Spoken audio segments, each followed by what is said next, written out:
brief on this first introduction because, Peter, you already gave a beautiful overview of this.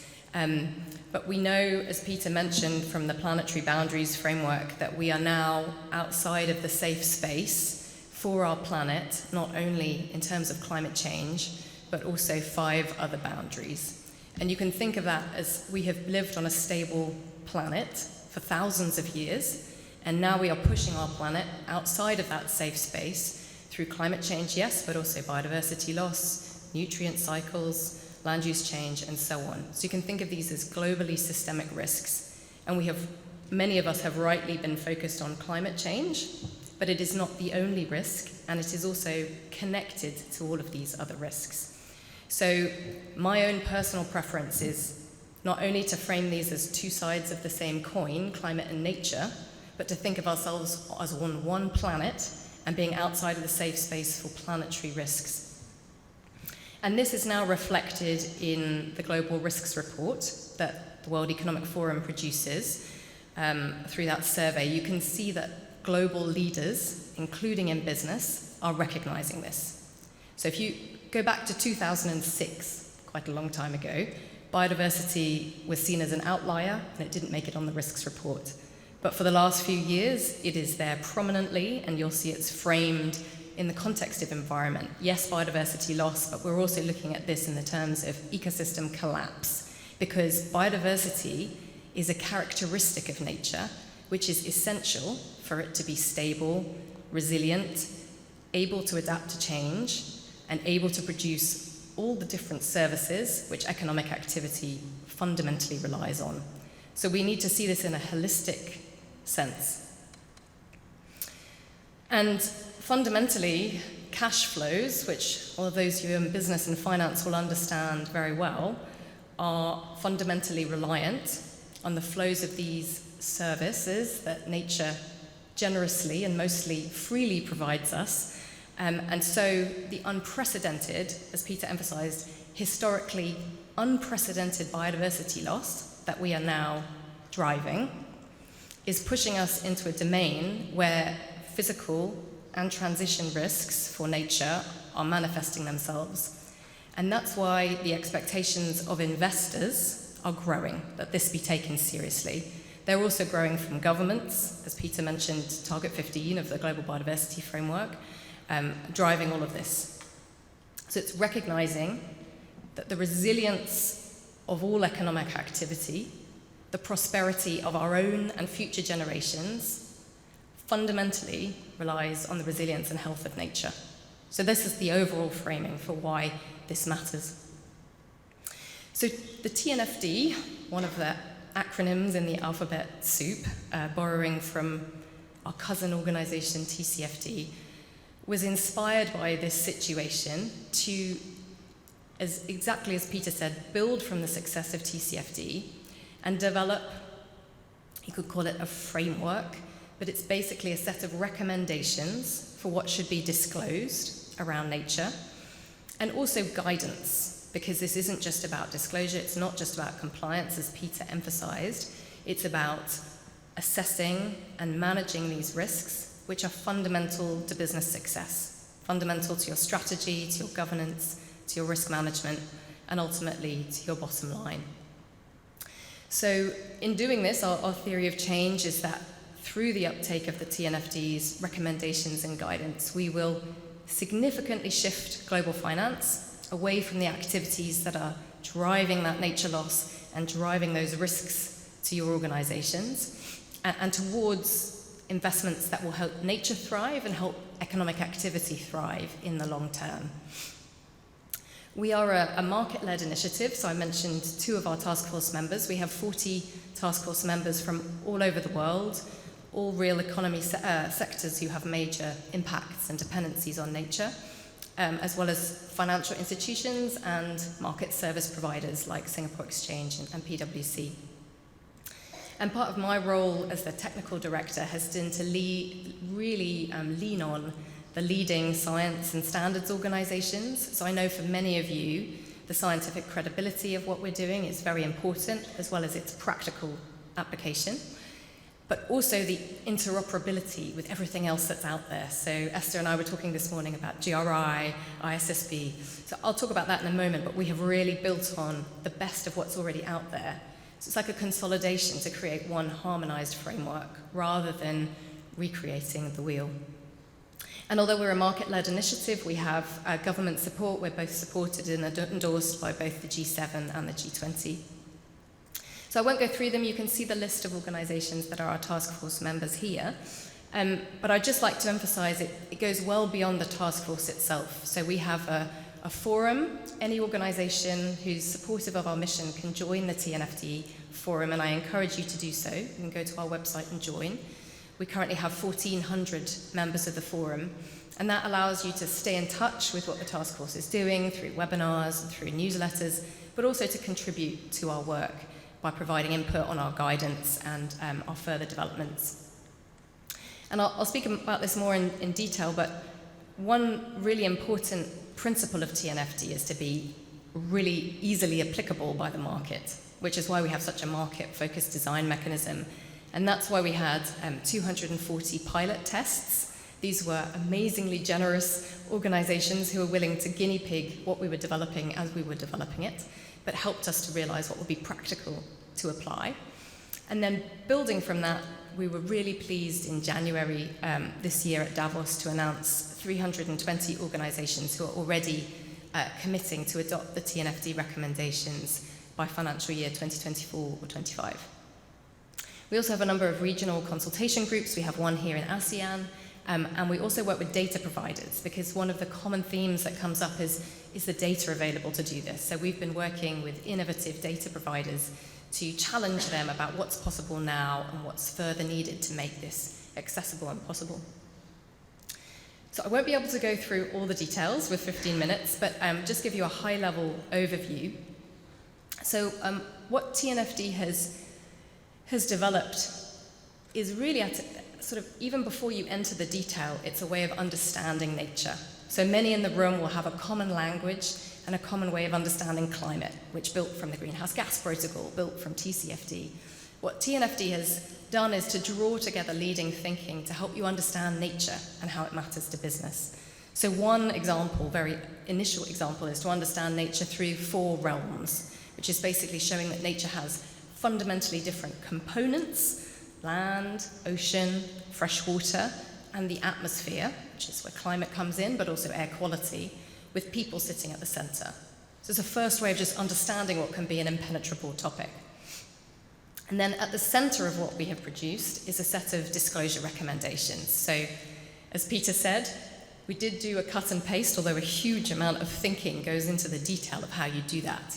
So we took the 11 TCFD recommendations, which many of you may have already reported on, and thought about how do they translate to nature, what tweaks do we need to make, and what do we need to add. So before I go into a bit more detail of the guidance, it can be helpful to show where TNFD fits in that broader architecture. So before I go through the architecture itself, it's helpful to just emphasize what TNFD is. So we're a voluntary initiative, market-led, that's got a set of recommendations for the market, from the market, for what should be done, and helpful practical guidance and tools. We are not developing a standard, and we are not developing regulations. Neither would be appropriate for us. So if you keep that in mind, what this diagram shows is on the left, the climate reporting architecture, building from the Paris Agreement through to TCFD and SBTI, through to the standard setters, both IFRS and the ISSB, of course, and GRI, and then regulators across different jurisdictions who'll be developing the regulations. And at the bottom, fundamentally, I'm sure many in the room, the actual preparers and users of those reports. So what we now see developing is that same structure for nature.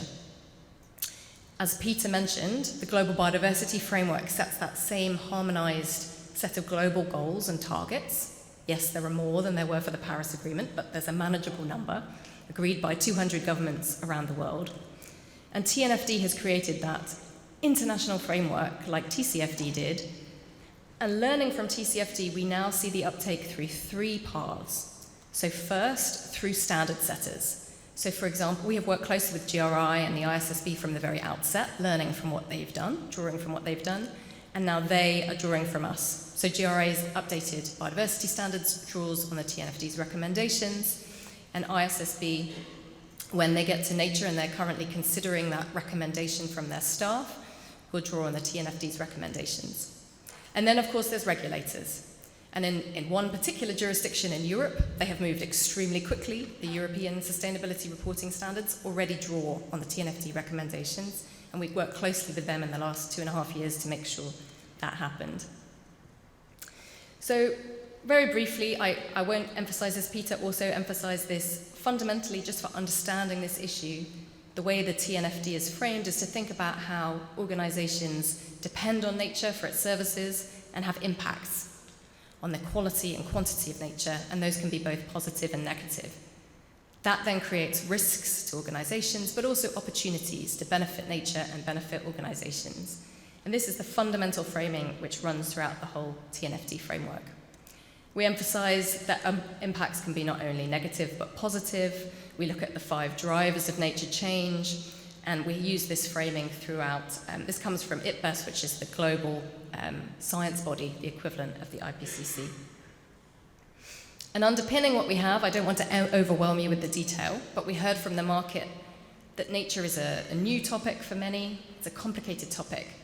So we've not only created the equivalent of TCFD, those disclosure recommendations at the top of this pyramid, we've also created a wealth of guidance, and we're continuing to develop that to make it as easy as possible. So please don't be overwhelmed and feel you have to read all of this. You can start with, I recommend starting with getting started, guidance for getting started. Then you can move to the LEAP approach, which has proved to be extremely useful for all those pilot testing organizations. That's a process for identifying and assessing your issues. And then you can dive deeper into guidance we have by sector, by type of ecosystem, or in particular technical topics like engagement, target setting, and scenario analysis. But work your way through if you're new to this. Our philosophy is very much get started, and then you can increase your ambition over time. These are the disclosure recommendations themselves. You probably won't be able to see the detail, and I don't have time to go through the detail, but just wanted to emphasize what Peter and I have already made clear, that this is really building on TCFD. We've also made it consistent with the language of S1 and S2 to create that consistency with ISSB for when they're ready to develop that standard, as well as the Global Biodiversity Framework. And these are the 3 new disclosures that the task force felt for nature you really need to think about, place specifics. So these new disclosures go to kind of these questions about where things are happening, where in your value chain, where geographically are my issues happening, and am I engaging with the people in those places who are also affected, in particular Indigenous peoples and local communities. So this gives you a flavour, just a little bit of a flavour like Peter did of the logos. It's not completely comprehensive, but of the many, many giants whose shoulders we stood on to do this. So it has been a really fun, creative exercise of consolidating the best of what already existed, from standards like GRI, SASB, CDP, on metrics, also from the Natural Capital Protocol, which is provides assessment guidance we have built on, the Science-Based Targets Network, which has helped with target setting methods, and much, much more. So this is an integration exercise, not something separate. Really important to see that it is building on what already out there. And very briefly, again, I won't be able to go through the detail, but I was just discussing with Peter before we began that it can be often overlooked that TNFD has also produced a measurement architecture, because we do not have the equivalent of the greenhouse gas protocol.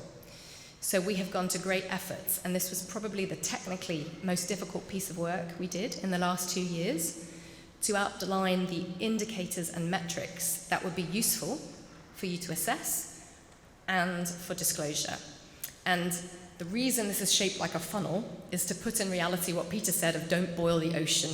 So we knew organizations don't want thousands of metrics, but 2.5 years ago, we did an assessment of all the metrics out there. We came to 3,000. I said, right, stop counting. We now have to create a consolidated, harmonized, way of unifying all of this. So the LEAP approach provides various different indicators and metrics for assessment, and then you can borrow down to a smaller set for disclosure. So this diagram shows the bottom of that funnel, where for disclosure we have a small set of 14 core global metrics, which are then specified at the sector level in more detail, as well as additional metrics which are voluntary. If there are material issues for you, you can use. So we've helped to try to create this consistency and comparability and practicality. So I already mentioned this, but just to conclude, we're really excited by the early adoption of TNFD. As I mentioned in Davos, we announced these initial 320 organizations. Since then, we've had 55 more, so we're now at 375 and growing all the time. We hope at COP16 to give another celebration announcement. I just emphasize the really strong uptake in Asia and the Pacific, particularly in Japan. We have very strong uptake, but also here in Singapore, in Taiwan, and elsewhere. Also that there is strong uptake from financial institutions. We have 100 financial institutions in this first cohort. So I think we'll talk about this on the panel. I know I've run out of time, so we have plenty to get you started. This Getting Started guidance I already mentioned. We also recently launched TNFD in a Box, which is a set of PowerPoint presentations you can use for capacity building internally or for consultants to help build capacity. And we work with Foraco, which is an Australian, Tasmanian forestry company, to do a very initial set of combined TNFD and TCFD disclosures to learn from. But you now have increasingly sophisticated examples like Esther's from CDL and elsewhere to learn from as you go. And finally, our next phase of work, maybe I'll skip to how it's coming together. We are now focusing on the sector piece. So we know that for many, to make this practical, it needs to be specified for your sector. So we're finalizing our sector guidance, including those sector metrics. We're also starting to look at transition planning and how nature enters into transition planning, both for net zero, but also for nature goals. And increasing our engagement, our work to embed into standards and to build capacity, as well as looking at data. So I mentioned we've been working on data all this time, but mostly from a tools perspective, analytics tools. And we're now exploring the need for a global public data facility inspired by the NZDPU. What could be the equivalent for a nature public data facility to make this accessible worldwide? So with that, thank you very much, and please do let us know if you have any questions.